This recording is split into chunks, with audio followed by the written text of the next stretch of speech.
Queridos amigos, sejam bem-vindos ao canal Videira Espírita. Meu nome é Cristina Brito e este é o programa Gotas do Evangelho. E aqui diariamente vemos as mensagens do Espírito Emmanuel, recebidas pela mediunidade de Chico Xavier, e atualmente estamos vendo as mensagens reunidas no livro Vinha de Luz. Hoje vamos para a mensagem de número 9. O título é A Luz Segue Adiante. A luz segue adiante. Então, segue à frente, segue adiante. E o versículo destacado por Emmanuel são palavras narradas pelo próprio evangelista Lucas, no capítulo 24, versículo 11. Lembrando que Lucas era discípulo de Paulo de Tarso, que foi a Éfeso, Paulo, junto com Lucas, para visitar Maria e João, o evangelista, que estavam morando juntos. Lembrando que na cruz, Jesus se voltou para os dois que estavam presentes, bem à frente dele, e disse: mulher, eis teu filho. Mulher, eis teu mãe, eis teu filho. Filho, eis a tua mãe. Então, entregou, não é? Vamos dizer assim, João aos cuidados dela e entregou a Maria aos cuidados de João. Então, quando eles foram a Éfeso, puderam ouvir do próprio João, testemunha sempre presente nesses 3 anos em que Jesus esteve conosco, e de Maria, muitas passagens da vida de Jesus que Lucas nos traz na narração do seu evangelho, ou seja, na narração que ele faz do evangelho que Jesus nos trouxe, não é? Então, no versículo 11 do capítulo 24, Lucas diz: e as suas palavras lhes pareciam como desvario, e não as creram. Este versículo faz referência após a crucificação. Jesus é levado ao túmulo, que à época era uma caverna, com uma pedra que rolava de um lado para cá, para lá, para abrir ou fechar. E quando elas entraram no túmulo, não encontraram Jesus. Elas iam ungir o seu corpo. Estavam levando ungüentos para ungir o seu corpo. E ficaram atônitas quando lhes apareceu, está na narração de Lucas, 2 seres com vestes resplandecentes. Aqui nessa tradução diz que as suas vestes eram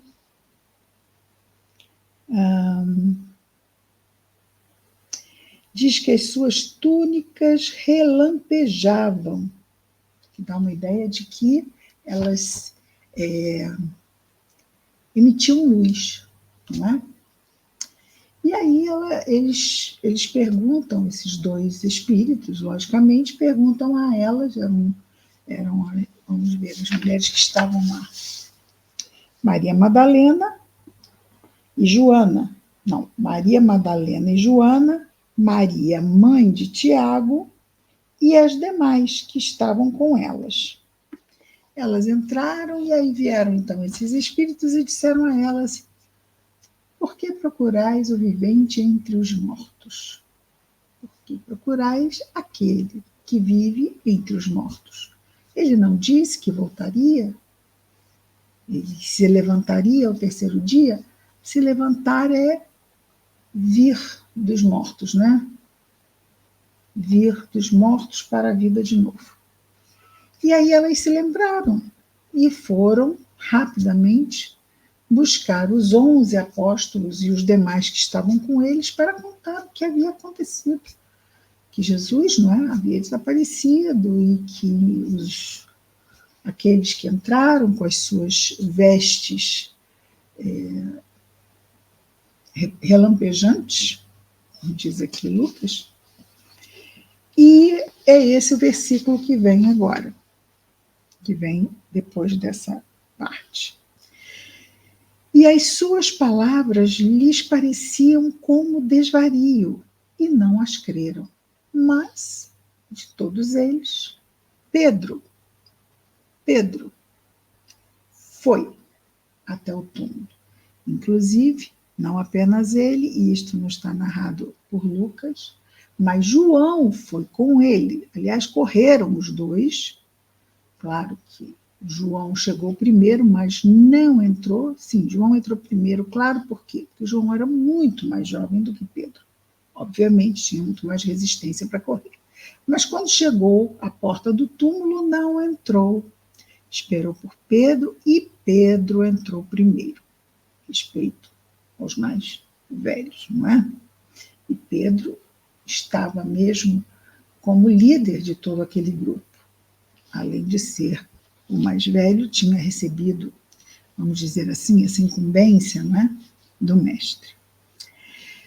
E então viram que realmente o que as mulheres tinham dito era verdade. Jesus não estava lá, Pedro e João viram os panos que atavam o corpo sobre uma espécie de cama de pedra, onde ficava o corpo em cima, viram ali as ataduras, não é?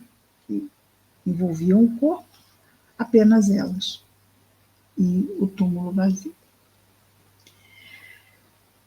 E Pedro, não é? Ficou encantado, a palavra certa que é usada por Lucas, maravilhado. Pedro ficou maravilhado com o que havia ocorrido. Ok, apenas para nós contextualizarmos esse versículo, ok? O versículo é apenas essa parte que diz: e as suas palavras das mulheres lhes pareciam aos apóstolos como desvario, e não as creram. Comenta então o nosso Emmanuel. A perplexidade surgida no dia da ressurreição do Senhor ainda é a mesma nos tempos que passam hoje em dia. Sempre que a natureza divina e invisível ao olhar comum dos homens, de nós encarnados, manifesta suas gloriosas mensagens. Às vezes não percebemos, não nos damos conta. Ou percebemos, mas não cremos, não é? Emmanuel continua dizendo: as mulheres devotadas que se foram em romaria de amor ao túmulo do mestre sempre encontraram sucessores. Essas pessoas que vão em busca de algo, buscando em busca do mestre, não é? Todavia, são muito raros os Pedros que se dispõem a levantar para a averiguação da verdade. Então, muitas pessoas dizem muitas coisas. E é importante que se averigue, não é? Mas Emmanuel nos diz que são muito raros os Pedros que se dispõem a levantar para a averiguação da verdade. Em todos os tempos, os transmissores de notícias de além-túmulo peregrinaram na Terra quanto hoje. E nós temos que a codificação é exatamente o quê? Notícias de além-túmulo. São os espíritos que nos vêm trazer a codificação, que Allan Kardec organiza, codifica, por isso ele é o codificador da doutrina. Mas quem nos traz essas informações são os espíritos superiores. Mas vejamos na própria atitude de Kardec, e o também muito reforçado no Livro dos Médiuns, o segundo livro dos 5 da codificação espírita, de que o critério de análise de uma mensagem deve ser muito minucioso. E não, mas foi um espírito que trouxe. Um espírito. O próprio João, que também correu até o túmulo, embora na narração de Lucas não apareça, o próprio João diz que os espíritos devemos verificar se eles são de Deus. No Livro dos Médiuns, nós temos rumo, não é? Uma espécie de um roteiro para nós podermos avaliar, estudar bem as mensagens que nos chegam de além-túmulo, para discernirmos se são boas mensagens ou não são. Allan Kardec descartou inúmeras mensagens, inúmeras mensagens.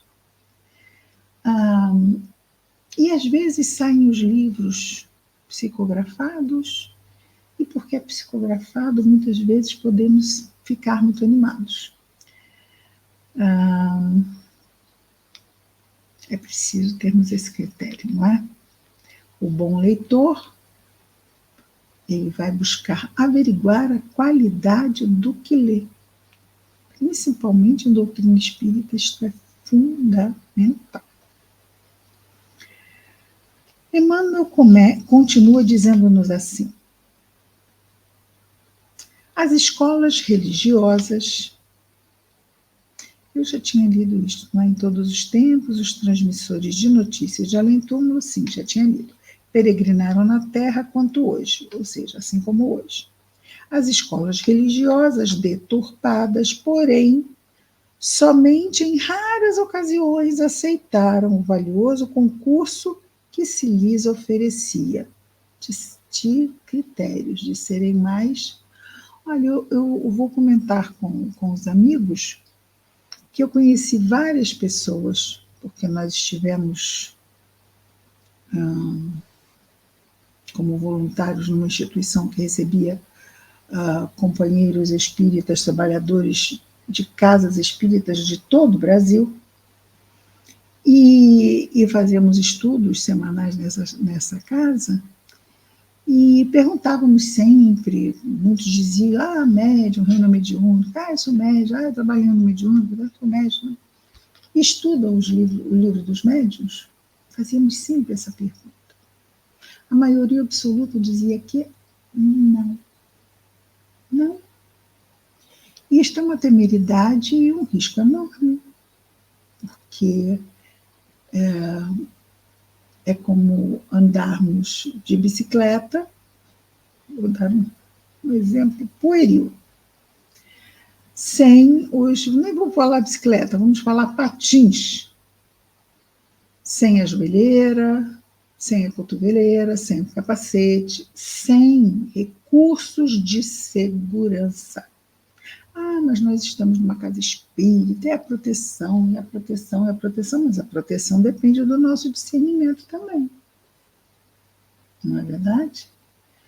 Quando nós crescemos, e a nossa mãe nos diz, olha, cuidado com isso, com aquilo, com isso, com aquilo, mas somos nós que vamos ter que nos cuidar. Então, eles não estão tratando com criancinhas, eles estão tratando principalmente um tarefeiro de uma reunião mediúnica. É algo que envolve uma gravidade imensa na tarefa. Sendo assim, precisamos estar muito bem calçados em todas as tarefas da casa espírita. Mas nesta, que envolve, não é, psiquismo, está em contato com outros, mas a equipe espiritual cuida disso. Cuida, mas nós precisamos nos cuidar também.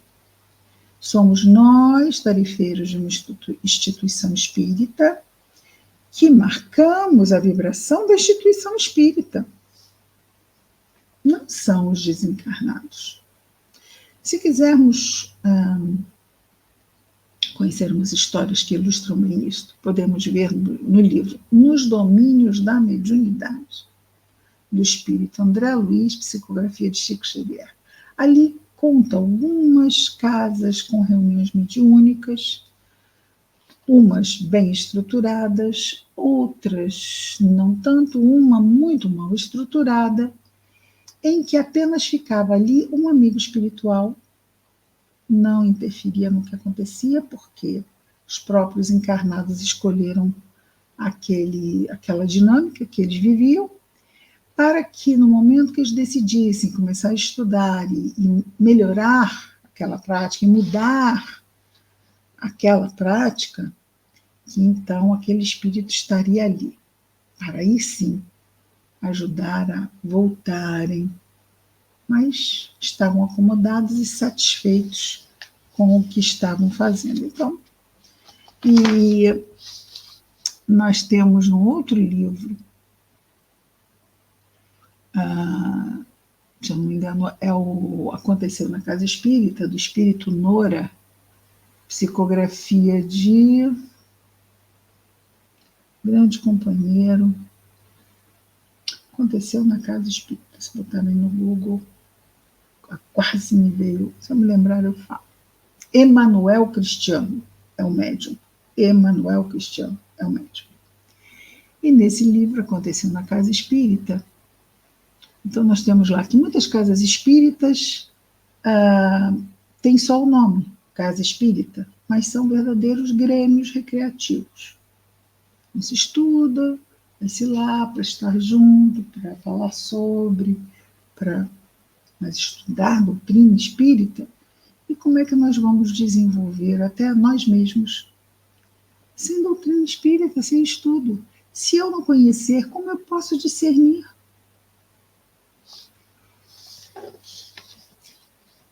O bom leitor reconhece a qualidade do que lê. Mas para isso, tem que estudar a doutrina espírita. Nós temos que nos qualificar, não é? Continuando.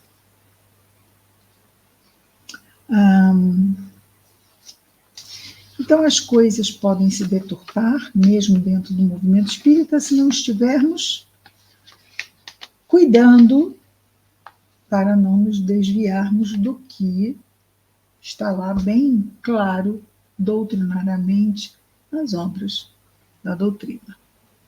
E aí nós estamos falando das obras básicas, do Pentateuco, dos 5 livros que compõem a doutrina espírita. Quais são? O Livro dos Espíritos, o Livro dos Médiuns, o Evangelho segundo o Espiritismo, o Céu e o Inferno e a Gênese. Isso na ordem, ok? Na ordem que foram publicados. Continua o nosso Emmanuel dizendo assim: nas épocas passadas, todos os instrumentos da revelação espiritual, com raras exceções, foram categorizados como bruxos, queimados na praça pública e ainda hoje são tidos por dementes, visionários e feiticeiros.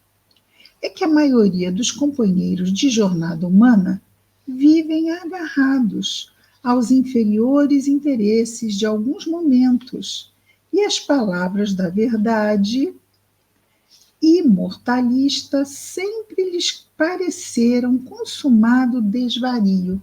Isso é maluquice. Imagina, cidade no mundo espiritual, médico no mundo espiritual. Isso é uma coisa sem pé nem cabeça. Daí nós temos, não é, muito interessante na doutrina, que são os próprios espíritos que vêm falar do mundo espiritual. São eles, os homens que, quer dizer, os espíritos são aqueles que já viveram encarnados, né? O homem é o espírito encarnado. Então, aqueles que já estiveram encarnados na Terra e que, uma vez de retorno ao mundo espiritual, vêm falar-nos das realidades do mundo espiritual em relação às nossas necessidades reencarnatórias e muito mais.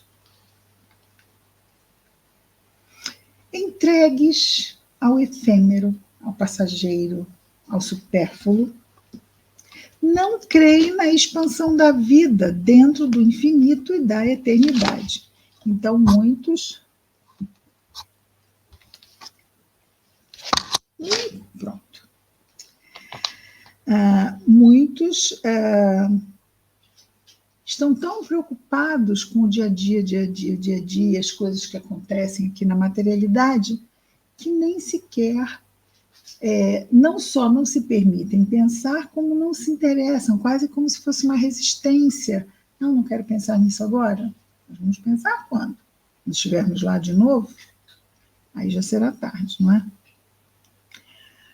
entregues ao efêmero, não creem na expansão da vida, ou seja, na vida além da morte, dentro do infinito e da eternidade, mas a luz da ressurreição prossegue sempre, ou seja, a luz que nos mostra que a vida continua, inspirando seus missionários ainda incompreendidos.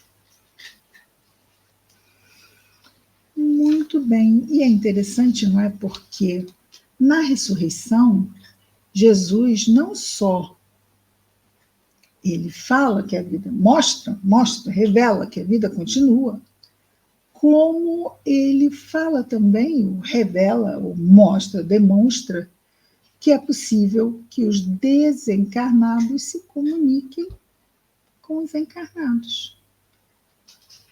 E isto não é coisa do demônio. Muitos acham que os espíritos são demônios. Podem ter uns que não são muito bons, mas ninguém é demônio. Demônio é um ser simbólico. E todos nós temos o nosso lado sombra, o nosso lado escuro. Precisamos, como Jesus bem nos disse, fazer brilhar a nossa luz. Enquanto não fazemos, não fica a luz. É como aqui, né? Se eu desligar as luzes, vai ficar escuro. Vai ficar escuro. Sendo que essa luz é uma luz espiritual. É uma luz moral.